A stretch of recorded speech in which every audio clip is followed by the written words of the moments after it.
महाराज की।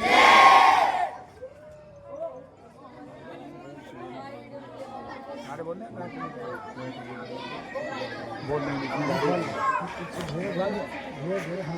चलो। कोई भी स्टूडेंट ऊपर में रहे, नीचे रहे, सभी चलिए नीचे।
ताली बजाइए भगवान के लिए। अच्छा, श्रीमान बहुत ही सम्मानित, बहुत ही अपने आप में एक संस्कृति से जुड़े हुए प्रधानाचार्य जी हमारे साथ में निवेदन करेंगे। जरा थोड़ा और दे। अच्छा, श्री योगेश चौहान जी भाई साहब, जिनकी सुंदर व्यवस्था को देखकर मन गदगद हो रहा। हमें अनेक स्कूलों में जाने का परम सौभाग्य मिलता है। आप भाई साहब के लिए जोरदार ताली बजाएं। गायत्री मंत्र सब बच्चे, पहले उसका हम भाव बोलेंगे, फिर आपको प्रधानाचार्य जी बता रहे हैं कि गायत्री मंत्र सब बच्चे सुबह प्राय के समय में बोलते हैं। ठीक है, इसका भाव क्या है? आता है बच्चों पर भाव? हाथ उठाए किन किन पर आता है? बस यही बताने के लिए आपके बीच में आए हैं। पहले हम बोलेंगे, फिर आपको बोलना है। ठीक है, बोलिए। उस प्राण स्वरूप, सब बच्चे बोलेंगे, उस प्राण स्वरूप, दुख नाशक, सुख स्वरूप, श्रेष्ठ, तेजस्वी, पाप नाशक, देव स्वरूप परमात्मा को हम अपनी अंतरात्मा में धारण करते हैं। वह परमात्मा हमारी बुद्धि को सन्मार्ग की ओर चलाए, सद्बुद्धि की ओर चलाए। भगवान से क्या प्रार्थना की गई है? सन्मार्ग और सद्बुद्धि की भगवान से इस मंत्र में प्रार्थना की गई है। जब हम गायत्री मंत्र का जाप करते हैं तो इसके साथ में भाव जोड़कर रखना है कि जो हजारों सूर्यों को प्रकाश देने वाला सविता है, तब वह वहां से प्राण लेकर गायत्री मंत्र जब हम बोलते हैं तो हमारे अंदर प्राणों का पोषण करने वाला जो मंत्र है वो है गायत्री महामंत्र, वेद मंत्र, ऋषि मंत्र, अनादि मंत्र। इसको इसलिए महामंत्र कहा गया है। ठीक है, आप इसके भाव जोड़कर रखेंगे। अब इसके पश्चात हम गुरु का आह्वान करेंगे। गुरु कौन होते हैं? गुरु वे होते हैं जो हमको शिक्षा देते हैं, उनको भी हम गुरु कहते हैं। और किसी भी प्रकार का कोई हमको कार्य सिखा देते हैं तो हम उनको भी क्या कहते हैं? गुरु कहते हैं। लेकिन अध्यात्म में गुरु कोई व्यक्ति नहीं, गुरु एक विचार होता है, गुरु एक चेतना होती है जो हमें अज्ञान से ज्ञान की ओर, अंधकार से प्रकाश की ओर ले जाए। उस चेतना का नाम सदगुरु होता है। और सदगुरु की महिमा हमारे वेदों में, हमारे शास्त्रों में, हमारे उपनिषद में, हमारी स्मृतियों में, हमारे गीता में, रामायण में, महाभारत में, हमारे शास्त्रों में कितना उच्च स्थान गुरु को दिया गया है। क्या कहा गया है? गुरुर् ब्रह्मा गुरुर् विष्णु गुरुदेव महेश्वरा गुरुदेव परब्रह्म तस्मै श्री गुरुवे नमः। ये होती है गुरु की महिमा। आज गुरु तो पग पकड़ मिल जाते हैं, लेकिन सदगुरु जीवन में जब आते हैं तो हम मानव से महामानव बनते हुए चले जाते हैं। और गुरु के विषय में तो एक संत ने बहुत ऊंची बात कही है। क्या कहा है कि यह तन की बेलरी गुरु अमृत की खान, और शीश दिए जो सदगुरु मिले तो भी सस्ता जान। आपने पढ़ा होगा कि गुरु द्रोणाचार्य और एकलव्य की कहानी आपने सुनी होगी। जब एकलव्य को गुरु द्रोणाचार्य ने धनुष विद्या सीखने से इनकार कर दिया शूद्र समझकर, एकलव्य ने मालूम है क्या किया था? मिट्टी के गुरु द्रोणाचार्य बनाए और इनको स्थूल रूप से गुरु धारण किया और उसी के सामने धनुष विद्या प्रारंभ की। नहीं, और सबसे बड़े धनुषधारी बने। इसको कहते हैं गुरु के प्रति श्रद्धा, निष्ठा, समर्पण, त्याग। आप बच्चों से निवेदन करना चाहेंगे, प्रातः काल जब आप सोकर उठते हैं अपने माता पिता और अपने बड़ों के बेटियां हाथ जोड़कर सिर झुकाकर प्रणाम करें, और जो बेटे हैं वो उनके चरण स्पर्श करें, पैर छूकर प्रतिदिन सुबह काल अपने माता पिता और बड़ों के। ईमानदारी से हाथ उठाएंगे। कौन बेटियां प्रणाम करते हैं और कौन बच्चे हाथ जोड़कर पैर छूकर अपने माता पिता का प्रणाम करते हैं? हाथ उठाए ईमानदारी से, कौन करते हैं? क्या बात है, जोरदार ताली बजाइए। बहुत अच्छे विद्यालय बच्चे संस्कारवान है। और दूसरे नंबर पर ये पहुंचना चाहेंगे कि विद्यालय के प्रांगण में आने के बाद में बेटियां हाथ जोड़कर और बच्चे लड़के पैर छूकर अपने गुरुओं का सम्मान करते हैं। ईमानदारी से हाथ उठाएं, कौन कौन करते हैं? अचानक ताली भी तो कह रहे हैं, इनमें से आधे भी नहीं करते। क्या बात है, सब है क्या? जोरदार ताली बजाइए। जो चीज हम बताने के चाहे बात वो सब करते हैं। आप बच्चों के लिए वास्तव में सौभाग्य की बात है। आप 1 घंटा कम पढ़ लेना, लेकिन जिस वो बच्चा अपने माता पिता का सम्मान करता है, बड़ों का आदर करता है, अपने गुरुओं का सम्मान करता है, वो मानव से महामानव बनता हुआ चला जाता है। जो बच्चा अपने माता पिता और गुरुओं का सम्मान नहीं करता वो पढ़ लिख कर बड़ा व्यक्ति तो बन सकता है, बड़ा अधिकारी तो बन सकता है, बड़ा नेता तो बन सकता है, बड़ा इंजीनियर तो बन सकता है, पैसा कमाने की मशीन तो बन सकता है, लेकिन मानव से महामानव नहीं बन सकता। इसलिए आप गुरुओं का चरण स्पर्श करें, उनका सम्मान करें, क्योंकि गुरु की महानता बहुत उच्च कोटि की है। हमारे देश में राज्य में सबसे ऊंचा पद इसका होता है, महामहिम राष्ट्रपति महोदय का होता है, लेकिन इस देश के राष्ट्रपति के ऊपर कोई कानून लागू नहीं होता। और वही जब अपने गांव में जाते हैं तो जिन गुरुओं ने उनको पहली दूसरी चौथी क्लास में पढ़ाते हैं जाकर उनके चरण स्पर्श करते हैं। इसलिए गुरु का स्थान भगवान से भी ऊंचा स्थान बताया गया है। आप संकल्प लेंगे कि हम गुरुओं का सम्मान करेंगे, ठीक है? और अधिक बातें न बताते क्योंकि गर्मी हो रही है। तो बच्चों, आज हमारे संस्कारों की परंपरा समाप्त हो गई है, ऋषि परंपरा समाप्त होती जा रही है। आज हमारे बच्चों के ऊपर पाश्चात्य संस्कृति हावी होती चली जा रही है।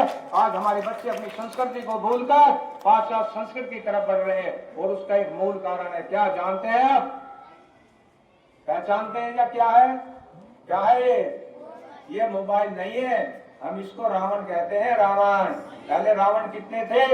एक रावण था। हर साल उसका पुतला जलाया जाता है, लेकिन उसके जो गलत विचार थे, दुष्विचार थे, वो आज भी कहाँ चले गए हैं? हमारे घरों के अंदर प्रवेश कर गए हैं। और जब से हमारे घर में अगर 8 परिवार के सदस्य हैं तो रावण कितने मिलेंगे? कम से कम 8, 10, 12 मिलेंगे। सही कह रही हो। क्यों? हो सकता है किसी दिन रावण को एक को बुखार हो जाए, पेट में दर्द हो जाए, तो आप इसके बगैर 10 मिनट में नहीं रह सकते। ये है पाश्चात्य संस्कृति, और हमको सिखा जा रही है ये पाश्चात्य संस्कृति देने को कहे। बस एक आप संस्कार परंपरा हम भूल गए हैं। एक संस्कार के विषय में आपको बताकर बात समाप्त करेंगे, क्योंकि गर्मी हो रही है। गर्मी नहीं, आपकी ये साधना हो रही है। सभी का देवता स्वयं सीधे आप पर प्रकाश डाल रहे हैं। आज इतना गलत इसका प्रभाव पड़ रहा है। आज हम जब जन्मदिन मनाते हैं, सब बच्चे जन्मदिन मनाते हैं ना अपना, हाथ उठाए कौन मनाते हैं हर साल। क्या बात है, जोरदार ताली बजाइए। सब मनाते हैं जन्मदिन। और जन्मदिन भी कैसे मनाते हैं मालूम है आपको? हम बताते हैं, 2 मिनट की बात है, फिर आपसे पूछ चढ़वा देंगे, कार्यक्रम समाप्त। ठीक है? जन्मदिन मनाने के लिए पाश्चात्य संस्कृति हमारे ऊपर किस्त धरा गई है, लेकिन हम जानते नहीं है। कैसे? आप पहले जन्मदिन मनाने के लिए एक बड़ा सा क्या लाते हैं, उस पर क्या लिखते हैं? हैप्पी बर्थडे टू यू नाम लिखते हैं। फिर क्या करते हैं? उसके पास में क्या जलाते हैं? मोमबत्ती जलाते हैं। फिर उन मोमबत्तियों क्या करते हैं? उसी बच्चे से बुझा देते हैं। फिर गुब्बारे लगाते हैं बड़े बड़े से फुला फैलाकर। फिर उन गुब्बारों को क्या करते हैं? क्या बात है, जोरदार ताली बजाइए। बहुत अकलमंद बच्चे हैं। लेकिन मेरी बेटियों, मेरे देइयों, भाइयों, ये जो हम कर्त कर रहे हैं, इससे अभागा कोई कर्त हो नहीं सकता। आप जानते हैं केक पर नाम लिखने का क्या मतलब होता है? उसी बच्चे के हाथ में चाकू देते हैं और केक पर नाम लिखे हुए काट काट कर सबको खिलाते हैं। किसी व्यक्ति के पुतला बनाकर फूंस का उसके आंख के हवाला कर दिया जाए तो सगुन होता है या अपशगुन होता है? क्यों काट रहे हैं उस बच्चे के नाम को? अंग्रेजों की संस्कृति गई। अंग्रेज नहीं चाहते थे भारतीय अपने इतिहास में कभी नाम रोशन करें, उनके नाम को यही समाप्त करा दीजिए।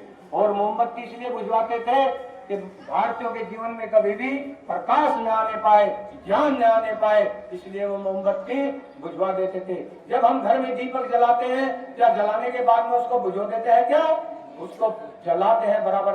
नवरात्रों में अखंड दीप जलाते हैं। और हम ऐसा कर रहे हैं कि बच्चे के जीवन में अंधकार लाना चाहते हैं, अज्ञान लाना चाहते हैं। और ये गुब्बारों को महामहिम राष्ट्रपति महोदय, प्रधानमंत्री जी, हमारी भारतीय संस्कृति इतनी उच्च कोटि की संस्कृति है जो पूरे विश्व में कोई संस्कृति, हमारे देश की पहचान हमारे चरित्रवानों के नाम से होती है। आप में भाइयों बहनों, अंग्रेज नहीं चाहते थे कि भारतीय संस्कृति इतनी उच्च कोटि की संस्कृति हो। आसमान में गुब्बारे उड़ाकर अपनी खुशी का इजहार करते हैं महामहिम और प्रधानमंत्री जी। ये दुर्भाग्य है हमारा कि आज हमारे ऊपर बात संस्कृति हावी होती चली है। कहीं भी ऐसा गलत मत करिए।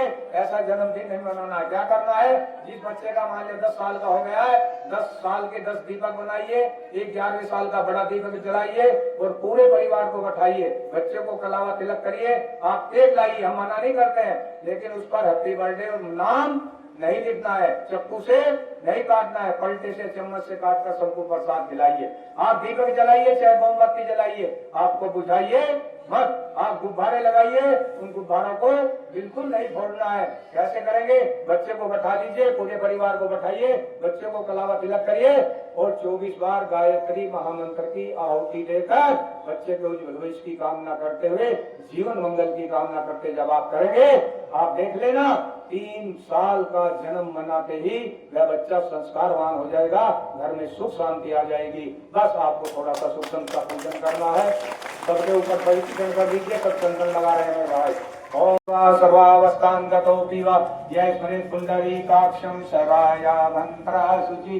ओम पुनातु पुंडरीकाक्ष, पुनातु पुंडरीकाक्ष, पुनातु।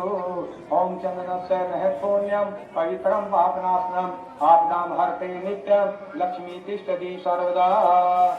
सभी बच्चों को हाथ जोड़कर नमन करेंगे, ज्योति कलश यात्रा को नमन करेंगे। स्टाफ के जितने भी भाई बहन हैं उनको फूल दे दीजिए, सिर्फ स्टाफ वाले भाई बहनों को दे दीजिए। यहाँ करेंगे कि वो भी आशीर्वाद के रूप में दो शब्द कहने की कृपा करेंगे, आदरणीय फरमाना चाहिए।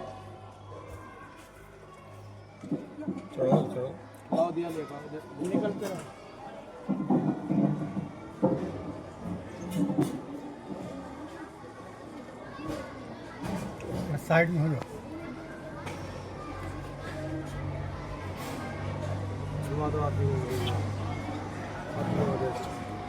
ओम यं ब्रह्म वेदांतं विदुरवदन्ति परमं प्रधानं पुरुषं प्रधानं विश्वोऽधिकारनं ब्रह्मात्मनोर्विघ्नविनाशनाय ओम यं ब्रह्म वेदांतं विदुरवदन्ति परमं प्रधानं पुरुषं प्रधानं विश्वोऽधिकारनं ब्रह्मात्मनोर्विघ्नविनाशनाय ब्रह्मावलिं स्मृति देवस्तवे देवतावलोकनवज्ञानसंसारः ज्ञानावशि तत्कदेन मनसा पश्यन्त्यं योगमेव शांति देवाय तस्मै बस उनसे आया हुआ का हाथ जोड़कर अभिनंदन करते हैं कि हमें खुशी की बात है कि हमारे विद्यालय में आज शांति कुंज से बताया हुआ है। पहले भी 2-3 साल पहले आया था और नाइट में हमारे यहीं था, तो हम तो यही चाह रहे कि नाइट में भी हमारे यहीं रहे।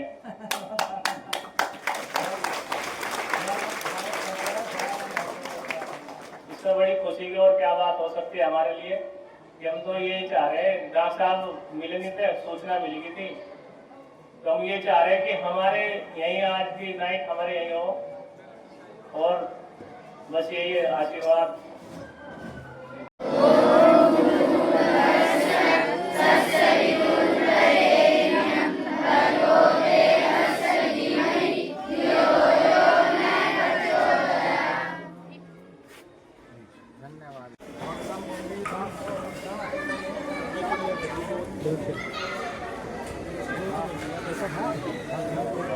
दीपक ले आओ, दीपक आज ये